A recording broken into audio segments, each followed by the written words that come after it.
the DOJ has released thousands of pages, but what they've done is to heavily redact all of those pages. So they're taking out the names. Is it that the Republicans fear Trump so much, but they agree with you privately? How they just talk about that for a minute? Yeah. Is that it? That's it. That's it in a nutshell. Thomas Massie recently appeared on James O'Keefe's podcast to reveal why the Epstein files still remain hidden, why this cover-up continues despite his earnest attempt and Marjorie Taylor Greene's attempt to reveal the Epstein files through a vote on the House floor by way of a discharge petition. So let's get into this. Please like the video and subscribe to the channel. We released a tape. We are about to release a tape. As of the time of this filming, it hasn't been released yet, and I just want to get your reaction. This is a guy named Joseph Schnitt, acting deputy chief inside the DOJ, and I'm just going to play a clip here. They'll redact every Republican or conservative person in those files, leave all the liberal, Democratic people in those files. I think they visited that Maxwell person. Yeah. And also involved. She got transferred to a minimum security prison too recently, which is against BOP policy because she's a convicted sex offender. They're offering her something to keep it hush. That was the acting. Okay, so that was someone high up in the DOJ saying they're offering Ghislaine Maxwell something to keep her mouth shut, saying the Epstein files do exist, saying there's thousands of files and they'll redact every Republican person. This guy is pretty credible because he works in the Office of Enforcement Operations. He's kind of an intel guy in the DOJ, working with the Bureau of Prisons. What's your reaction to that? When was that filmed, roughly? About a month ago. Yeah, well, he's right, I think. Well, I mean, why would he be lying, first of all, if he didn't know he was being taped? But it's turned out he's right because the DOJ has released some files. First, the Attorney General said there's nothing left but child porn in their possession. When, after she released the Phase 1 binders, Pam Bondi. Well, since then, just recently in the last week, the DOJ has released thousands of pages, but what they've done is to heavily redact all of those pages. So they're taking out the names, as it seems like he predicts there.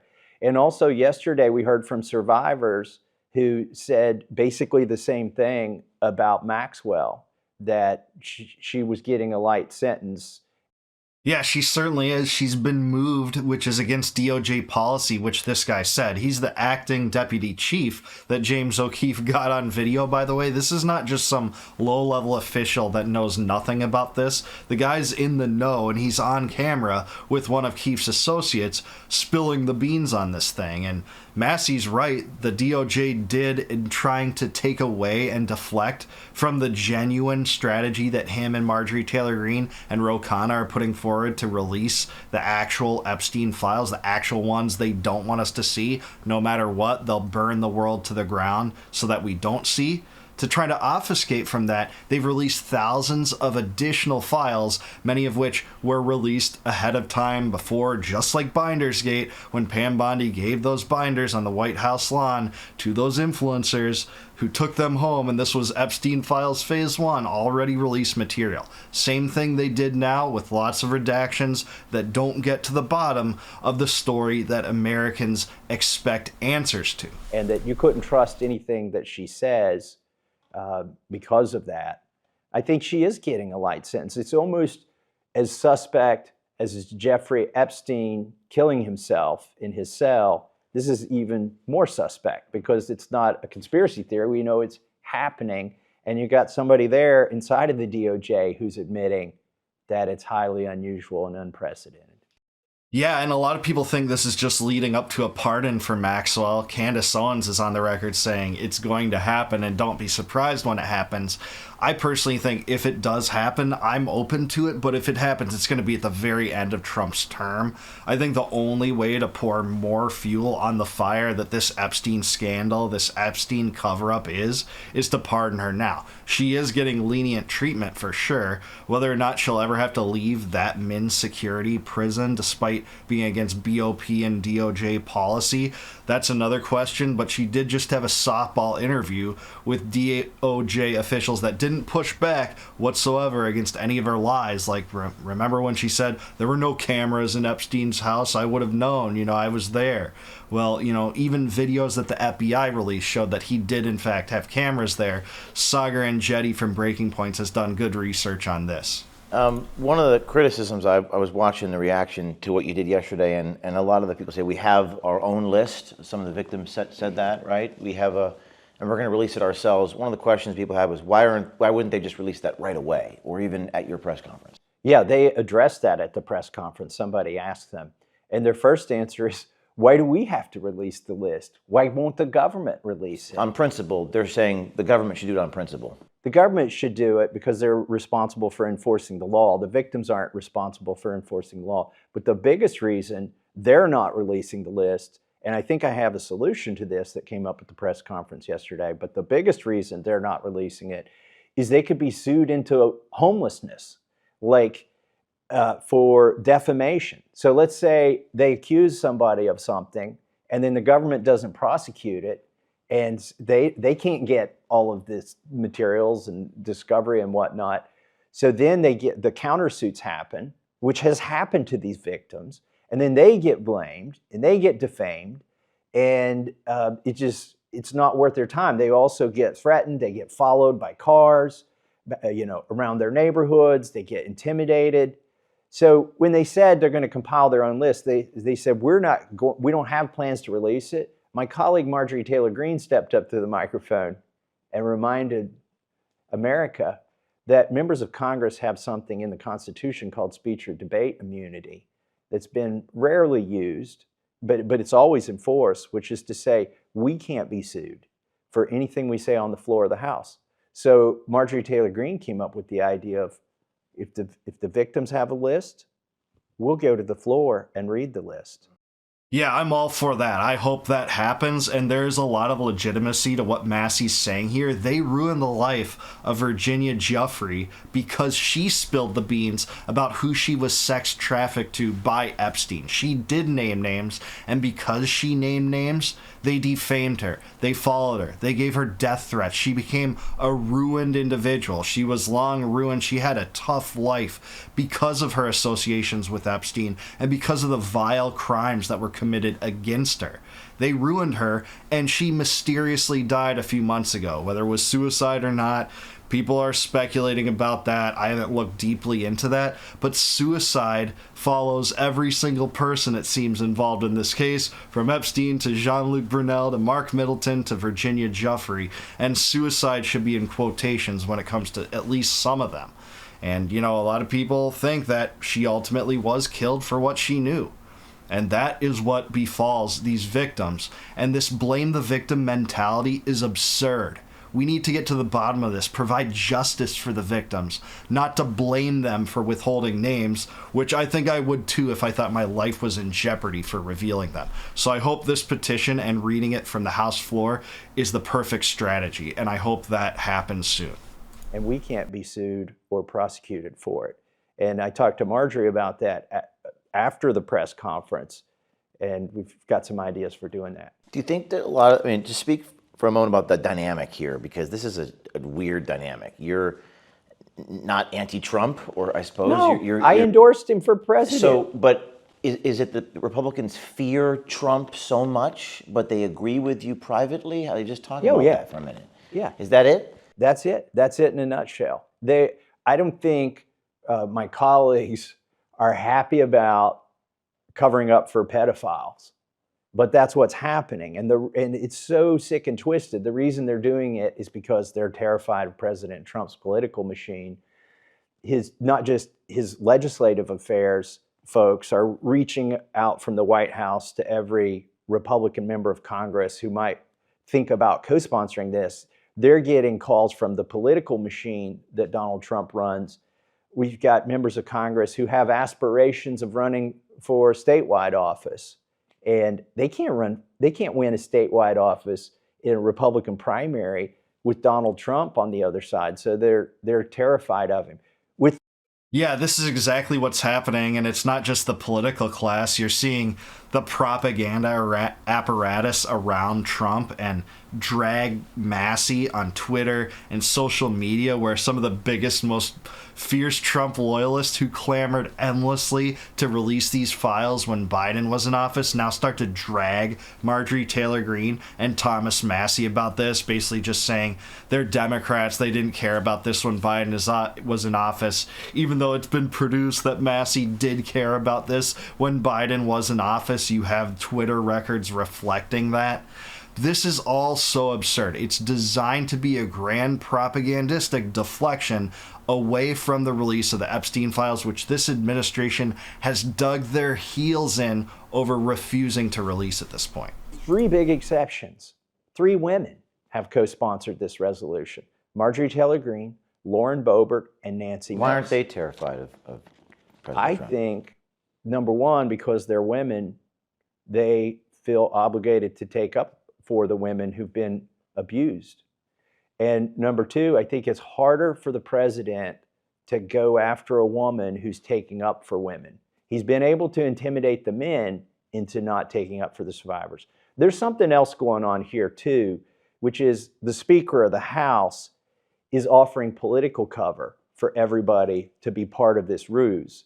Yeah, he said Trump was an FBI informant. Like anyone swallows that lie after this whole host of lies about the missing 3 minutes and the fact that Bondi had the client list on her desk, but mysteriously, no, she was just talking about the case in general, to she had thousands of hours of Epstein molesting children, to, oh, nope, it was just child porn. Lie after lie after lie, and then you have the Speaker of the House, you know, again, dragging Massie, saying that this is all grandstanding, you know, standing there with victims demanding the release of these files, that's grandstanding somehow.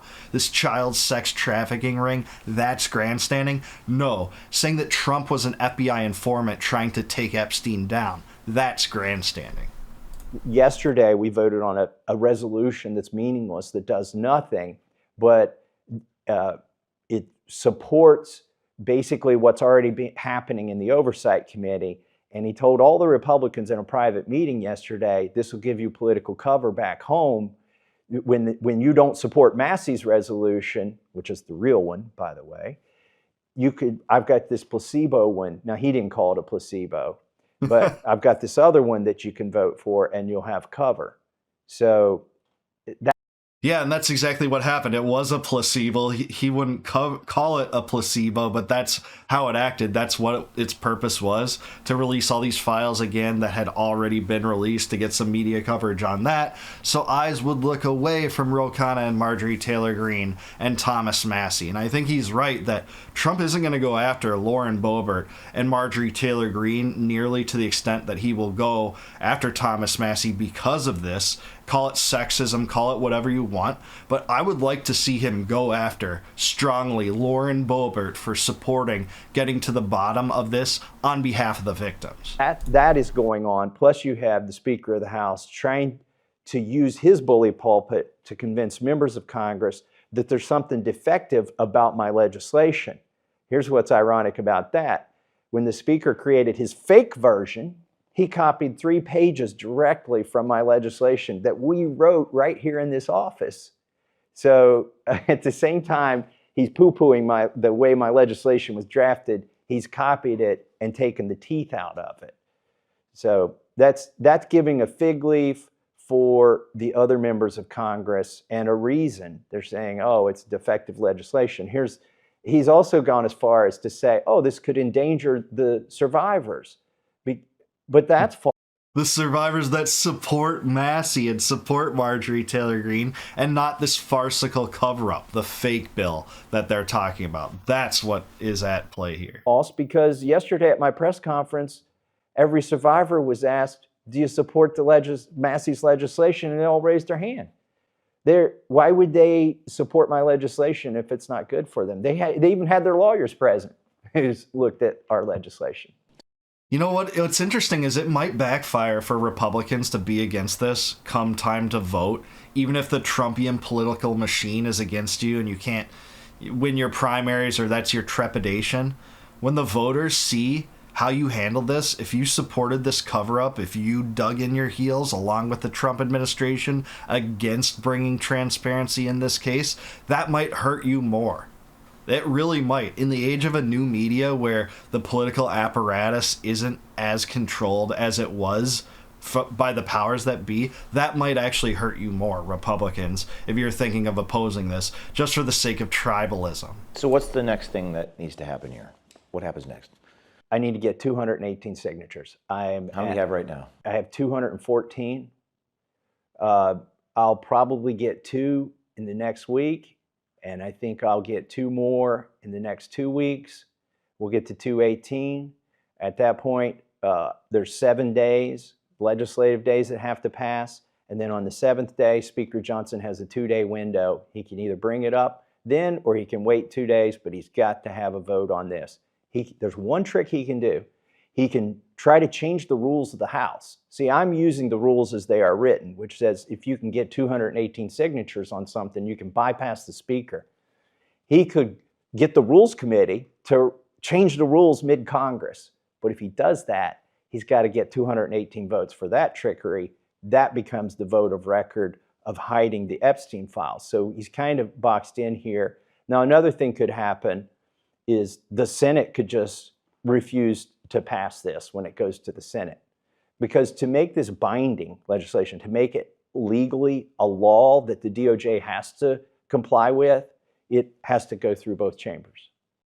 But the Senate risks really horrible optics if that's what happens, if the House of the Representatives, which are more closely connected to their voter bases, to their constituencies than the Senate, both the House and Republicans are beholden more to national lobbies than their constituents, but relatively speaking, the House representatives are closer connected, and then the Senate takes this up and refuses to deal with it. The optics of that are even more horrible than what Mike Johnson is getting right now over this cover-up, so that's a consideration too. But yeah, they'll try to do everything they can to change the rules to prevent the disclosure of this. This is the sort of story that they will move worlds to make sure we don't see. Why is anyone's guess, but I think a lot of us have a pretty good idea, and that's intelligence connections to Israel, a blackmail operation under Israel. A lot of circumstantial signs point there. We've talked about that in other videos, but I'll leave it at that. So the women can't be the women can be sued, but you can't be sued. You were citing, what were you citing earlier? The speech or debate clause that's in the Constitution, and the reason the founders put that in there, it sounds kind of not very populist, right? That there's a special super First Amendment for congressmen, but the founders put that in the Constitution because the king would always punish members of parliament. Like he would convict them for things they said. If they said anything bad about the king, he could arrest them for their words, or people would sue them into oblivion.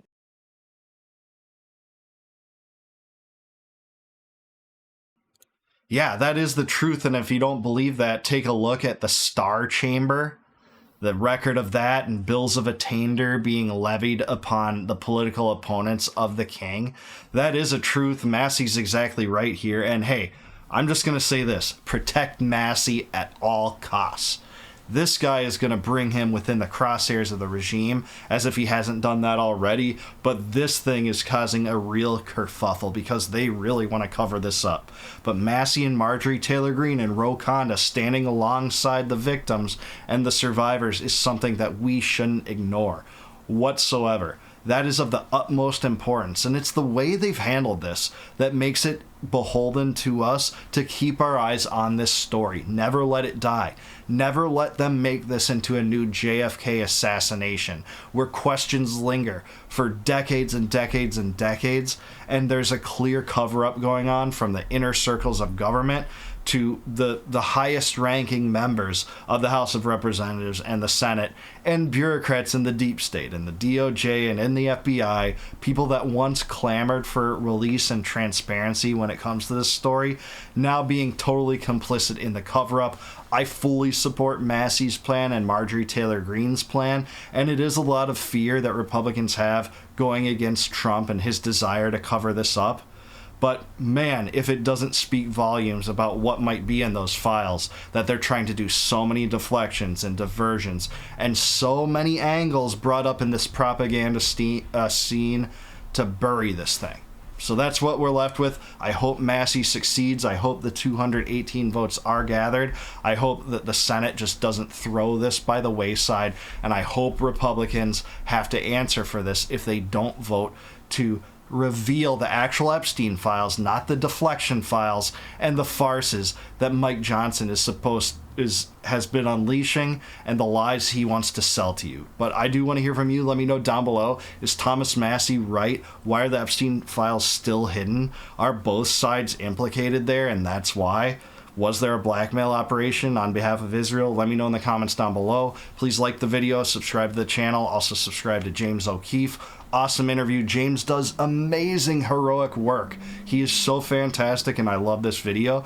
And please consider becoming a YouTube member. If you click the join button below, you can help support my channel, and in return for that, I'll give you access to all my videos before they go live to the general public on YouTube. And until I see you guys next time, no more war, no more debt, no more inflation, and no more empire.